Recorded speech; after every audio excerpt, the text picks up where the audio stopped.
Well, hello, we're here. I'm enjoying our little interview series. I feel like I have my own talk show. All of these things make me very happy. But today we are joined by Nicole, and Nicole has been with our tribe for more than 3 years now. Isn't that right? Yeah, it must be hitting 3 years. 3 years, yeah. I wanted to bring her along today because I want to talk about the focus that is coming up, which is about adopting a plant-based lifestyle and looking at a plant-based diet. What I wanted to, before I start asking her questions and let her know about her journey, is I want to kind of clarify what a plant-based diet and a plant-based lifestyle is, and how does it differ from being a vegan or a vegetarian, and kind of debunk a few of those kind of myths. So there's different labels, and obviously at the moment there's a lot of different fads and different trends going around, but ultimately a plant-based lifestyle and a plant-based diet, in my opinion, is just where you focus more on plants in your diet, with the hope eventually that you withdraw more of the animal products that you consume. So it's kind of more like plant focused, as I like, as another way of looking at it, but the idea is that it's based on plants. So you're thinking about, when you look at your plate, are there plants on that plate, and that maybe you're looking at plant-based sources of protein and fats instead of getting those from animal products. So it's reducing one while adding more to the other, but mostly that you're focusing on the adding more. I think that sometimes when we start taking things away from people's diets or restricting it, it becomes more of a scary thing, or something that you're like, oh, I'm not going to get this right, I'm going to fail, I'm going to, do whatever. Versus if you focus more on adding things to your plate, it's generally an easier way to do that, with the goal of eventually pulling back on, either the meat, the fish, your dairy products, other animal products, cheese, etc., etc. The other thing is also the vegan label does come with a little bit of extra ethical beliefs, and there's a little bit more kind of belief-based systems. They're very much anti-violence. They're also about not having any link with animal products whatsoever, whether that be to do with the face creams you use, the shoes that you wear, the clothes that you wear, etc. So that can also come with a little bit of extra, I don't know, restrictions, or a little bit of, sometimes a bit of a political argument. So again, it's not saying that we're asking everybody to suddenly be vegan. It's more about how maybe adopting a plant-based diet and lifestyle could help you. So I got Nicole here because Nicole follows a plant-based lifestyle. But I wanted to hear about your journey. So when did you decide that, maybe pulling back on animal products or eating more plants was good for you? So I was about 18, and it was interesting because in the same day, in my French lessons, I was studying French, we were reading a French article about animal transport, and about how that all happens, and that really kind of made me think a little bit already. And then I got home, and that same night on the TV there was, it must have been topical at the time, so there was a documentary about it. That made me quite upset. So then that, for me, at the time, being 18, just an animal lover, made me decide, okay, I'm gonna stop eating meat, because for me that's what was the most kind of obvious thing to do at the time. So towards the backdrop, actually, of my dad being a butcher. So yes. Brilliant. Yes. Glad you added that in. That must have been really difficult for you. Yes, I think it was almost more difficult for my father, because he is entirely still convinced that one cannot survive if one doesn't eat meat. Although I have proven him wrong, I think, by now. So initially I just stopped eating meat, and then discovered, okay, so there's more to it. I wanted to cut out then gelatins and anything meat-based. So I suppose for a few years then that led to my diet being reasonably unhealthy. So if you just take out the meat, although I'm generally a vegetable lover, so I would have had vegetables and potatoes, but I wouldn't have paid so much attention then to protein at all. And I think for a while my only protein source was yogurt and some sort of cheese. Yeah, and in Germany we have quark, which has made it over here now too. Yes, which is like, it's almost like a cottage cheese type of idea, isn't it? Yeah. It's loaded with protein compared to yogurt, so I had some of that. But overall, probably not a great diet. And then I moved to Northern Ireland, and then I very soon was expecting a baby. And that then made me ask myself, well, can you be pregnant and vegetarian? Because at the time, I guess that wasn't recommended, and especially here culturally, there hadn't been, my daughter is 20, so there hadn't been as many vegetarians yet. So when I told that I was vegetarian, then I was warned, that this was bad news. So I had to kind of look into it myself. So now, expectant parent, looking forward to parenting a child and looking at bringing the child up as a vegetarian, really, then made me look at how I would do that safely for myself and my child. So I came across this amazing book called Laurel's Kitchen, and it was written in the 1970s in California. Wow. It's like full of all these people who are hippies, and they wanted to be, living a plant-based diet. And they then started to write about how you could substitute and how you could find protein. So I discovered then that all of the kind of chilies that I was already eating, which were full of kidney beans, had a lot of protein, but it made me look at eating more of it. So more lentils, more, chickpeas, more, beans, all kinds of beans. And so, so I did that, and then I had my daughter, who for the most part was brought up as a vegetarian, although my dad, once she could talk and express like, what she wanted, then my dad took great pleasure in feeding her meat, and I just let her choose, because I felt when she asks, I'll just tell her why I'm vegetarian, but she will make her own choice. So that's how it's been, and so, so that's how I got to vegetarianism. And then I had been a vegetarian for a lot of years already. Maybe, kind of close to 20 years probably. Ruptured my Achilles tendon. And then a friend of mine suggested maybe it's because you're lacking protein. So then the only idea at the time, I hadn't discovered you yet, that I came up with was that my protein had to come from meat. So for about 18 months or maybe a bit longer, I was eating meat, but never enjoying it. Made me feel, I wasn't used to it. I hadn't had it in so many years, and I found it hard to digest it. And then, and I wasn't really that easy with it. I just still don't feel like eating animals. So I didn't feel so easy with it. And then I came to my first Warrior Goddess class, and you'll probably remember. Yeah, I remember the conversation, because she was like, it was so nice just to meet a vegetarian, somebody who understands and how I can do it. And I'm like, I know, I've been through everything that Nicole has described. I also went through with regards to the pregnancy and being told, well, you're going to be low on iron. And I'm like, well, then tell me what I need to eat for my iron. No, you need to take these iron tablets. No, I'm not taking those because they're really bad. I already had a bad digestive system generally, because I did, similarly to what you described, eat a lot of carbs instead of the proteins until I educated myself. But being pregnant can really help push you to make those sorts of decisions too. And then I became a lover of all things green and Brussels sprouts and iron, and spinach and kale and also eating a lot more lentils and beans, which are higher in iron and stuff like that too. So, but I do remember Nicole coming in and saying, I found somebody who understands. And it was that, and that was also because you were trying to recover from your Achilles injury as well. So it's the day I stopped eating meat again. Oh, really? Yeah. Oh, that's so nice. Because I came out and I was in the car and I thought, this is it. I definitely don't want to eat it. But also then kind of starting to explore different possibilities, because the idea of supplementing protein via a protein powder, at the time it just had never occurred to me. It's something that maybe bodybuilders did, or and interestingly, bodybuilders do it even when they eat meat. Yeah. So do you know what I mean? So it's not like, and also, and this will also come back to you, is babies supplement milk. Like the powdered milk that we use for babies, if you're mixed with breastfed or not being breastfed, etc., or powdered milk, or even as you move up into powdered porridge and powdered baby rice, it's just powdered.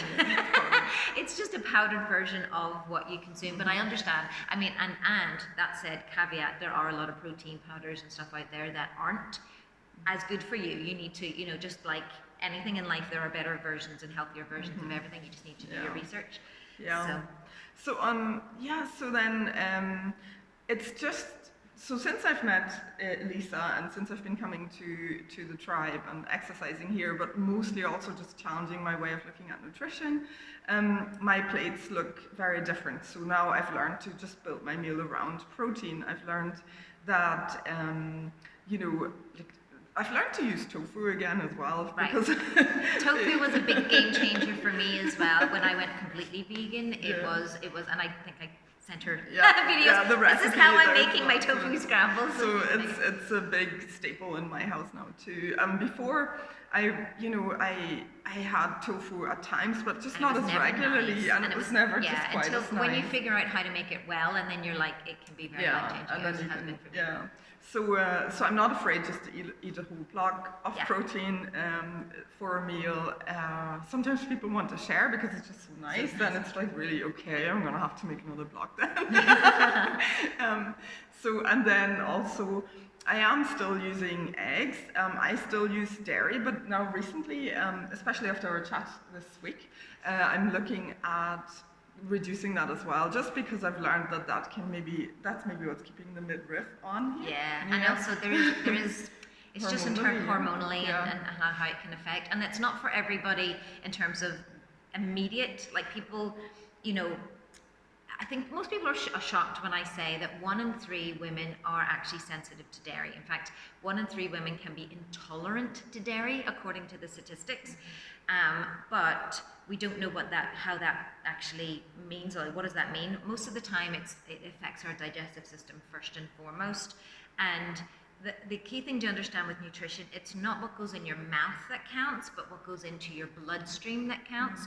So if you don't have an effective digestive system, if it's, it's not being able to detox what it needs to detox, it's not being able to absorb what it needs to absorb, then you're really doing yourself a disservice in terms of, like, you could be eating the most organic, healthiest, even farm-grown produce that's most amazing and whatever, and getting all of your 10 portions of fruits and veg every day and all of these things, but if your digestive system isn't absorbing that, it doesn't matter. And then also, I think, fats then come into it because the elasticity of the cells, and you don't want to lose out on your omega-3. So again, I'm supplementing that. So I've learned to look at supplements differently, and I think they're probably good even if you have a plant-based diet that includes meat. It would be a good idea. I'm now really, I've really discovered that it's a good idea for anybody to look at their nutrition and supplement where you can't naturally get it, because probably not. Because it would shock some people. I remember some people saying to me, I remember saying, like, there's some days where I do not get more than 5 portions of fruit and veg in a day, and people would go, how can somebody who eats plant-based say that? And I'm like, well, some days you're just busy, or some days it's cold outside and maybe you're consuming more potato, when I say vegetables, I think that's the other thing is, I only see vegetables in my eyes as if they're green, right? I know potato is a vegetable. I know that, give me other examples. So we were having conversations. Carrots are vegetable. But I'm thinking about, like, for me, I want to get at least 3 portions of green leafies. And if I'm getting that makes me feel like I'm hitting closer to my 5 or 10 or whatever it is a day. I don't eat a lot of fruit. I put fruit in smoothies, or I put berries in porridge. But that's about it, because of knowing that you can get your micronutrients and your phytonutrients from greens. But there is some days where I wouldn't be hitting that, or I wouldn't be eating that amount of greens, because I do like to eat them raw. I'm not a big fan of cooked vegetables as much, broccolis and a few other things I don't mind. But if that's the case, like, what do? That's, and I know that there's a lot of people out there that also possibly don't hit their 5 a day, by the way, is to not die. Like, it's like they've just picked a number out of the air and gone, that's about right, that'll do. But really, if you, there has been some more studies done recently where it needs to be closer to 10 a day, 11 a day, etc., because nature of how our soil is, the transportation of fruit and veg, all of these sorts of things. So Yes. Focusing on plants, protein and plants is what we always say. Focus on smart proteins and lots of plants for fiber and for your help your body to digest and also to get those phytonutrients is really what we're looking at. And to be honest with you, I think those are the two things that most women really find difficult. We're okay when it comes to fruit, for example. We're maybe okay when it comes to carbohydrates and pastas and rice and potatoes, but when it comes to actually knowing how much protein to eat and also getting more plants on their plate. The other thing I also just want to touch on, you talked about fats there, and you also talked about supplements and nutrients. Omega-3s and the spectrum, yes, we do consume a lot of omega-6 naturally, so we do need the 3 and 9 if we're not getting that from our foods as a supplement 100%. But also it's the healthy fats that help to absorb all your nutrients from your food. So if you're not getting enough fat, again, doesn't matter what's going into your mouth, if you're not getting the right balance of those nutrients, it's not being absorbed into your bloodstream and not going into the body itself. So that's why it's all about understanding the macro content and trying to look at ways that are better for you to consume it. Nuts and seeds, really good way for you to get omega-3s, but you could possibly get that from oily fish. And if that's what your body likes and you still want to continue to consume fish, it's really important to know. But as both of us have talked about just a little bit here, it all comes down to what you want. Like if you're somebody who the thought of not having meat on your plate is quite a big question, ask yourself, why do you feel that way? Like, is it because you wouldn't know what to substitute with? Is it because you have this thought in your mind of, well, I have to eat meat to be healthy. I have to have meat in my diet to have a healthy balance. If it's because, it depends on where you've got on your journey, but our invitation is, have a think about it, really. Like, where does that come from? Where does your belief come from in terms of what you feel like you need on your plate? Are there alternatives that you could try to cook with? Is it because you don't feel like you have enough time or the knowledge to do that? Then seek out help, advice, seek out different recipes. Loads of recipes we could recommend. Or is it because of the way that you've been brought up, which, hello, butcher's daughter here, is it that,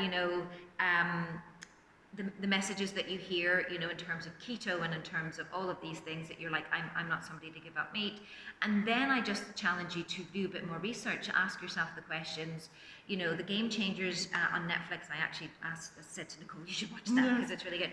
I kind of put it off watching it because I'm not a big fan of watching documentaries. When I sit down in front of a TV, I want to just kind of chill out. But honestly, it was so good, so interesting. Not what I thought it was going to be. It's not telling you off if you're bad eating this. It's just showing you the information. It's just giving you how different athletes have approached, and athletes and the reason why they chose athletes is that these are the people whose bodies are their job, okay? Who need to be in a certain shape, need to be, where performance is important, where every little centimeter or proportion of an inch can mean the difference between winning or losing in terms of what they do, and any way that they can help that. So if you watch that, it will completely change your mindset. And then the question just becomes, could you try a meatless Monday? Could you try cutting back on dairy? Could you try a new recipe once a week that you're gonna, substitute? Could you try scrambling some tofu, and having a better relationship with tofu? Could you, what is it that you could do as part of that? So what we're going to do is, for January, we're going to embrace the veganary concept, or the plant-based dinary concept, and just say, let's focus on being more plant-based in January. What can we do to get more plants on our plate, potentially pull back on some animal products? And whether that be once a week you try it, and whether you maybe try it for 7 days, whether you maybe just go, right, well, I'll just add more plants to my plate. Whatever that is for you, let's try it. Well, yeah, and interestingly, quite often at like maybe a dinner party or something like that, when you try to facilitate, all kinds of people, so if it's a shared occasion or a potluck, very often the vegetarian kind of meals that are being brought along go first. They tend to go first because they're so tasty, and it's about how you use your spice. So if you imagine a plant-based lifestyle, try not to think, of your plate as, potato, veg, and meat, and then now all of a sudden there's no meat. It's not like that. It's a really rich way of cooking and of living. And if you don't have time to cook one, sometime, there are now so many options to eat out. Where before there wasn't back, it was just you just got chips. You got a sandwich or chips, and that was it. Yeah, even trying to get a sandwich, I remember be like, seriously, it's not so easy. Yeah. And then if you don't want to eat bread, then you're Snickers. Just like, have some cheese. So yeah, have some. Well, or have these plates of lettuce. That's what I would get quite often. Yeah. So yes, there's so many choices out there. All of the major supermarkets are doing plant-based ranges. There is literally so much choice. So our advice, our invitation is, give it a go. Try it. See how it feels in your body. See how it is on your digestion. See how it is on your energy. See if you have noticing any changes in this area generally, whether that be with unwanted weight or digestion are the two ones that I would definitely notice. See if it's going to change your energy or your skin. It's definitely something that has impacted my skin over the years. And if you need any help, you can reach out to any of us for recipes, for input or advice. But I want to say thank you to Nicole for coming and doing this today. Let's do this, ladies. Veganary, January, plant-based in airy. Let's add some more plants and plant-based protein to our plates and see how it works. Yes. Thank you. Okay.